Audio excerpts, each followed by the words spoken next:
આનો હેતુ છે આપણા ઘરોમાં વીજળીનો રૂમ હીટર.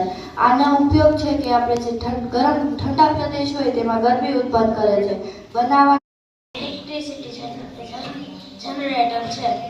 તેમાં એક સળિયાનો અને એક ઉર્જા હોય એને વિદ્યુત ઉર્જામાં એટલે કે યાંત્રિક ઉર્જાનું વિદ્યુત ઉર્જામાં રૂપાંતર કરે છે.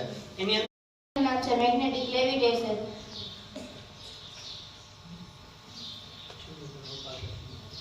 જોયું છે કે સમાન ચુંબકના છે બે સમાન ધ્રુવો છે અને જ્યારે આપણે પાસે લાવીએ ત્યારે બે સમાન ધ્રુવો વચ્ચે અપાકર્ષણ દોરો નાખી શકાય.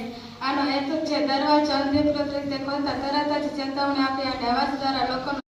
મારા મોડેલનું નામ છે પેરિસ્કોપ. આને બનાવવા માટે પહેલા આ આકારમાં ગોઠવી નાખ્યું છે. પછી ઉપર પેરિસ્કોપ છે. પેરિસ્કોપ છે ને એનો ઉપયોગ આપણે કોઈ બી વસ્તુ જોવી છે આપણે કોઈ કાર્જેક છે. કાર્જેક સામાન્ય કાર્જેક એક મહત્વપૂર્ણ સાધન છે.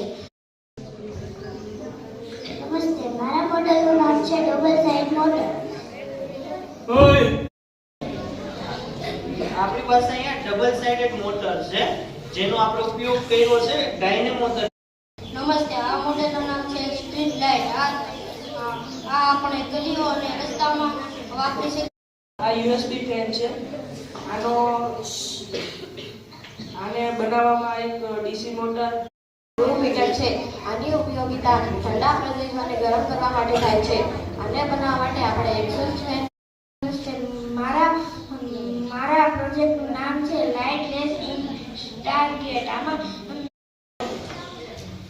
મેજિક બોક્સ આપણે કેવી રીતે ઉપયોગ કરવો અહીંથી તમે ઉપરથી શીખો. મારા મોડેલનું નામ સિમ્પલ ડીસી સર્કિટ છે.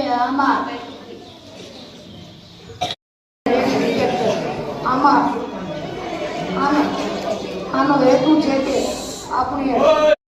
મારા મોડેલનું નામ ઇલેક્ટ્રો પઝલ છે. આનો હેતુ છે કે આ એક. નમસ્તે, મારા પ્રોજેક્ટનું નામ છે પિન હોલ કેમેરા. આમાં જે આપણે પેટર્ન. આ મોડેલનું નામ સોલાર કુકર છે. આનો હેતુ મારા મોડેલનું નામ ઇક્લિપ્સ છે. તે સૂર્યપ્રકાશ દ્વારા સમયનો બતાવે છે. તેમાં સ્પીડ કાર છે.